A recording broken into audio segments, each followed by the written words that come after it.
আসসালামু আলাইকুম। তো আজকে আমাদের টপিক হচ্ছে যে আপনার ম্যাথ 4 এর হচ্ছে যে আমাদের এখানে এই টপিকগুলো আজকে আলোচনা করা হবে। প্রথম হচ্ছে যে প্রবাবিলিটি চ্যাপ্টারের প্রবাবিলিটির হালকা থিওরি, দেন হচ্ছে যে binomial distribution, poison distribution, normal distribution and continuous distribution বা ডিস্ট্রিবিউশন ফাংশন। দেন এই নর্মাল কার্ভস এবং এর একটা ম্যাথ আছে, ওই ম্যাথটা নিয়ে আলোচনা করা হবে। দেন আলোচনা করবো হচ্ছে দ্য হারমোনিক অ্যানালাইসিস, যেটা হচ্ছে মূলত পার্শিয়াল ডিফারেন্সিয়েশন ইকুয়েশন চ্যাপ্টারের, যেখানে equation of vibrating string, then heat flow equation of Laplace equation. এখানে মূলত টু ডাইমেনশনাল ফ্লোটা নিয়ে আলোচনা করবো। দেন কিছু আলোচনা হবে হচ্ছে হারমোনিক ফাংশন নিয়ে। তাহলে আমরা প্রথমে শুরু করতেছি হচ্ছে যে প্রবাবিলিটি নিয়ে। তো প্রথমে প্রবাবিলিটি জিনিসটা কি? প্রবাবিলিটি জিনিসটা হচ্ছে যে আসলে মূলত আমরা যেটা বাংলায় যেটা বলি সম্ভাবনা, যেখানে এখানে হচ্ছে প্রবাবিলিটি একটা থিওরি দিচ্ছে, সেটা হচ্ছে probability is a concept which numerically measure the degree of uncertainly and therefore of certainly of occurrence of events, মানে কোনো কিছু ঘটার সম্ভাবনা, যেটা বাংলাতে একদম মানে শর্টকাটে যদি বলে আর কি। দেন প্রবাবিলিটি আমরা কীভাবে বের করতে পারি? প্রবাবিলিটি আমরা আইডেন্টিফাই করতে পারি, যেমন প্রবাবিলিটিকে যদি পি অফ এ দ্বারা বলা হয়, তাহলে এখানে হবে P divided by P plus Q. এখানে পি আর কিউ কি? পি হচ্ছে যে probability of happening. Probability of happening মানে হচ্ছে যে কোনো ঘটনা হওয়ার সম্ভাবনা। যেমন আমি যদি একটা এক্সাম্পল দিয়ে বলি, যেমন এখানে এক্সাম্পল একটা দিছি আমি, সেটা হচ্ছে যে টসিং এ কয়েন। মানে একটা হচ্ছে যে কয়েন নিয়ে যদি আমরা কী করি, টস করি। টস করার সময় একটা কয়েনের কী থাকে, এই পিঠে থাকে হচ্ছে যে, আমরা যদি বাংলাদেশের কয়েন নিয়ে মানে আলোচনা করি মূলত, যেমন এই পিঠে থাকে হচ্ছে ম্যান বা যেটা বঙ্গবন্ধু, আর ওই পিঠে থাকে শাপলা, ঠিক আছে? তো এটাকে যদি আমরা টস করি, তাহলে কোনটা আসার সম্ভাবনা? যেমন the probability of getting head, যেমন একটা কয়েনটা যদি হেড এবং টেল থাকে, তাহলে হেড আসার সম্ভাবনা কি? একবার টস করলে হেড আসার সম্ভাবনা একবারই, আর যদি না আসে তাও কি না আসার সম্ভাবনা কিন্তু এক। যেমন একবার টস করলে আসে হেড, আর যদি না আসে তাহলে কি আসবে? টেল আসবে না? তাহলে হওয়ার সম্ভাবনা এক, না হওয়ার সম্ভাবনা এক। আর এখানে একটাই জিনিস থিওরি, সেটা হচ্ছে যে টোটাল সম্ভাবনা সবসময় হবে যে কত? 1। মানে হওয়ার সম্ভাবনা এবং না হওয়ার সম্ভাবনা টোটাল সবসময় হবে 1। তা আমরা যদি প্রবাবিলিটি অফ হ্যাপেনিং পি জানি, তাহলে কিউ বের করতে পারবো কেমনে? আমরা জানি P plus Q is equal to 1, তাহলে Q is equal to 1 minus P দ্বারা আমরা বের করবো। ম্যাথ এইভাবে বের করবো। তাহলে এখানে এই যে টস করছি, ওই কয়েনের ম্যাথটা এখানে দেখানো হয়েছে যে probability of getting head is equal two 1/2। এটা কীভাবে? হওয়ার সম্ভাবনা এবং হওয়া আর না হওয়ার সম্ভাবনার যোগফল, তার মানে 1 ডিভাইডেড বাই 1 প্লাস 1 মানে 1/2 গেল। তা আমরা এখানে বইয়ের এক্সাম্পল 2 ম্যাথটা দেখব, যেটা হচ্ছে যে আমি যদি বই দেখাই, বইয়ে হচ্ছে যে আপনার 764 পেজের এক্সাম্পল 2 এই ম্যাথটা। কোয়েশ্চেন আমি লিখছি এখানে। সো কোয়েশ্চেন হচ্ছে যে find the probability of throwing 9 with 2 dice.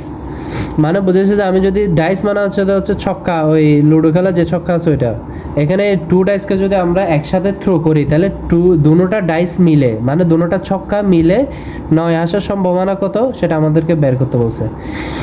তাইলে আমরা যদি এখানে প্রথমে কাউন্ট করি যে total number of possible way to throwing 2 dice, মানে দুইটা ছক্কাকে যদি আমরা দুইবার থ্রো করি, তাহলে কত আসার সম্ভাবনা? যেমন ধরেন একটা ছক্কায় কত থাকে? 6, তাহলে দুইটা ছক্কায় 6 × 6 মানে কি 36। এখানে 36 বলতে আসলে নাম্বার বোঝানো হয়েছে, আর এখানে 6 বলতে শুধু 6 বোঝাই নাই। এখানে একটা ছক্কার কয়টা পার্ট থাকে? একটা ছক্কার 6টা পার্ট থাকে, 1 2 3 4 5 6 না? তাহলে একটা ছক্কার 6টা পার্ট, দুইটা ছক্কার 6 × 6 কত?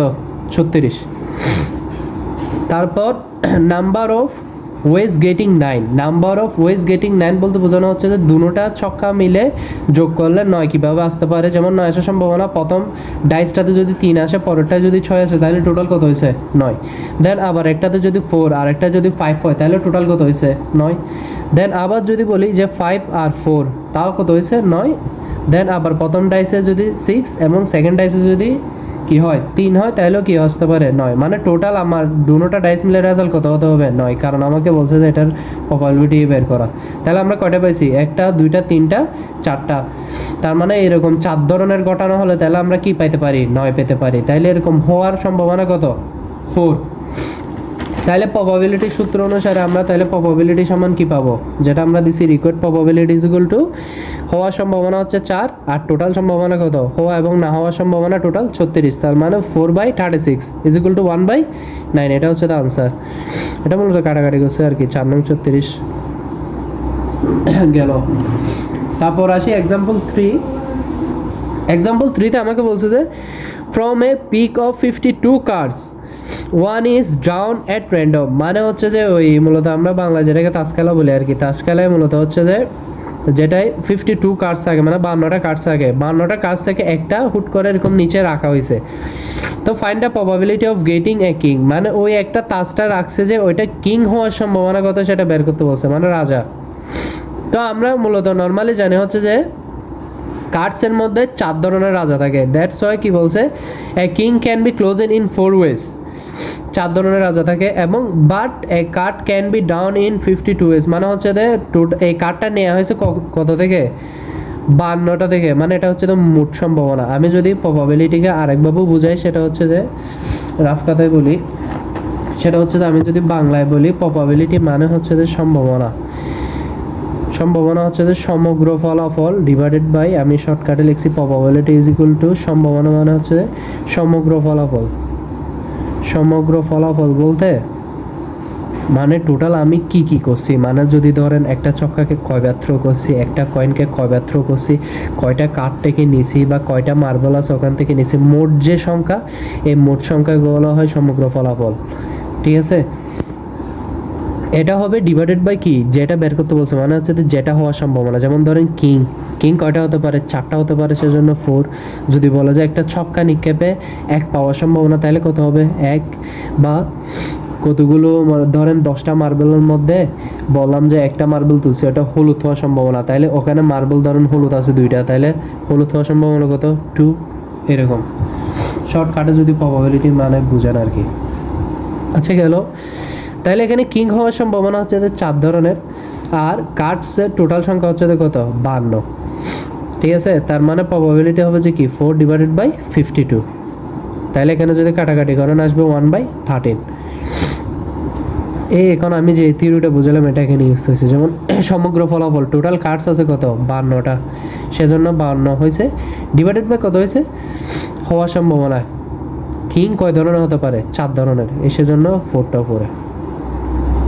আচ্ছা গেল, এরপর প্রবাবিলিটির আরেকটা টপিকস আছে, সেটা হচ্ছে যে নট মিউচুয়ালি এক্সকিউজ ইভেন্টস। এটা মানে হচ্ছে যে আসলে বোঝাচ্ছে যে এখানে তো আমরা এতক্ষণ পড়ছি যে এক ধরনের ঘটনা, মানে আপনি কার্ডস থেকে নিছেন, না হয় ডাইস থ্রো করছেন, না হয় কয়েন থ্রো করছেন, কিন্তু এখন যদি মাল্টিপল হয়, যেমন ধরেন আপনি একটা কয়েন আর একটা ছক্কা একসাথে থ্রো করছেন, বা কিছু মার্বেল তুলে ধরেন এখানে একটা, এটা হচ্ছে একটা ব্যাগ, এই ব্যাগ থেকে মার্বেল তুলে এখন সাথে সাথে অন্য একটা ব্যাগে রাখছে, মানে মূলত 2 বা 3 ধরনের ঘটনা যদি একসাথে হয় সেটাকে বলা হয় এই টপিক্সটার মধ্যে।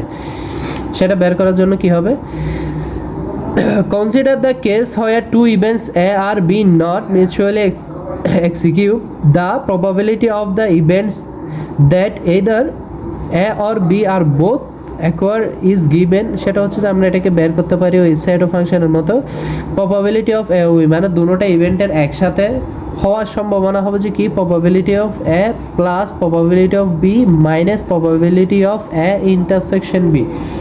এখানে এ ইন্টারসেকশন বি মানে বুঝেছে যে এ আর বি না হওয়ার সম্ভাবনা, মানে এদের মধ্যে কোনো মিল আছে এরকম। যেমন ধরেন এটা একটা এক্সাম্পল দিয়ে বুঝতে হবে, এরকম একটা এক্সাম্পল এখানে বইয়ে আছে, আমি বই থেকে দেখাই। যেমন এই 5 নম্বর এক্সাম্পলটা দেখেন, এটা আমি খাতায় লিখি নেই, দ্যাটস ওয়াই বই থেকে দেখাচ্ছি। সেটা হচ্ছে এক্সাম্পল 5। যেমন এক্সাম্পল 5টা দেখেন, a bag contains 4 white and 2 black balls and a second bags contain 3 of each color. A bag is selected at random, মানে একটি ব্যাগ র্যান্ডমলি সিলেক্ট করা হয়েছে, and a ball is then drawn at the random from the bag closed, which is the probability that ball drawn in white. মানে একটা bag আমরা বলছে যে প্রথমে এখানে একটা ব্যাগ আছে যেখানে হচ্ছে যে 4টা সাদা বল আছে এবং দুইটা কালো বল আছে। And the second bag contain 3 of each colour, মানে সেকেন্ড আরেকটা ব্যাগ আছে যেখানে হচ্ছে যে 3টা করে প্রত্যেকটা কালারেরই কি আছে, বল আছে। A bag is selected random, একটা ব্যাগ র্যান্ডমলি সিলেক্ট করা হয়েছে। And a ball is the drawn at the random bag chosen, মানে আরেকটা ব্যাগ থেকে একটা বল র্যান্ডমলি কি করা হয়েছে, ওই যে ব্যাগটা চুজ করা হয়েছে সেখানে ফেলে দেওয়া হয়েছে।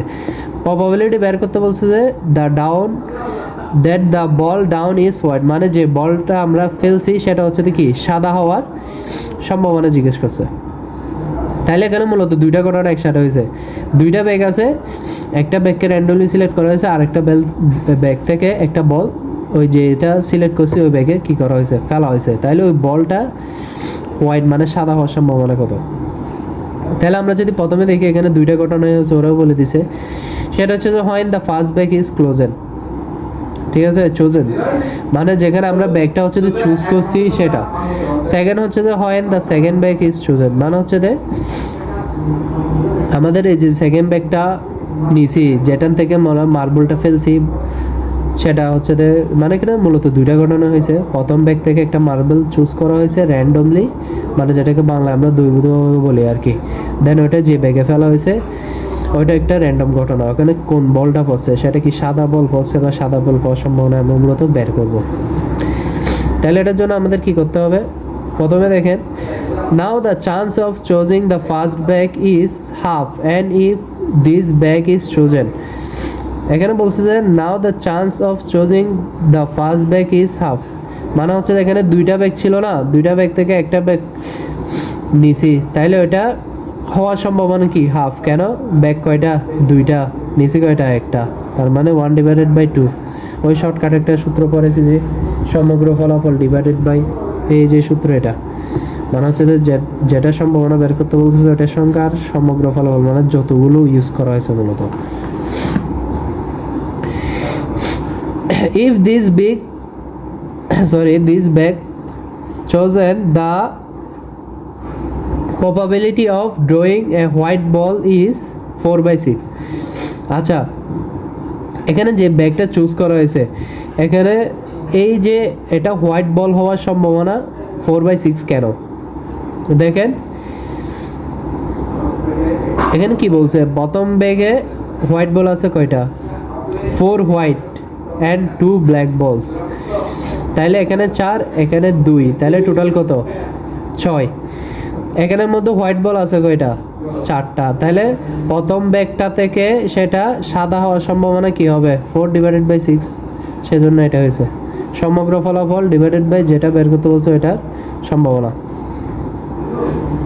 Hence the probability of drawing white balls from the first bag is, হ্যাঁ যেহেতু এখানে প্রথম ব্যাগ হওয়ার সম্ভাবনা এবং বলটা সাদা হওয়ার সম্ভাবনা বের করছি, দুটোটাকে জাস্ট গুণ করে দিলে হয়ে যাবে। তাহলে half into 4/6 is equal two কাটাকাটি করলে 1/3। Similarly the probability of drawing white ball in the second bag, second bag থেকেও হোয়াইট বল হওয়ার সম্ভাবনা কি, সেকেন্ড ব্যাগটাও তো কি ব্যাগের সম্ভাবনা সেমই থাকবে হাফ, কিন্তু এখানে এটা চেঞ্জ হবে কেন, এখানে বলছে যে সেকেন্ড ব্যাগটা আছে কি আছে, each bag have 3 each colour, মানে হচ্ছে যে ওই ব্যাগেও সমসংখ্যক মার্বেল আছে কিন্তু 3 ইচ কালার, মানে হচ্ছে যে সাদার আছে 3টা এবং কালোর আছেও 3টা। তার মানে সাদা হওয়ার সম্ভাবনা কি হবে, 3/6 না, সেজন্য এখানে কি হয়েছে 3/6। দেন এখানেও যদি গুণ করে দেন তাহলে কত আসবে, 1/4। তাহলে যেহেতু দুটোটা কি হয়েছে ঘটনা একসাথে হয়েছে, সেজন্য আমরা জাস্ট এখানে এই দুটোটার সম্ভাবনাকে যোগ করে দিলে আনসারটা পেয়ে যাব। এটাই দুটুকুই।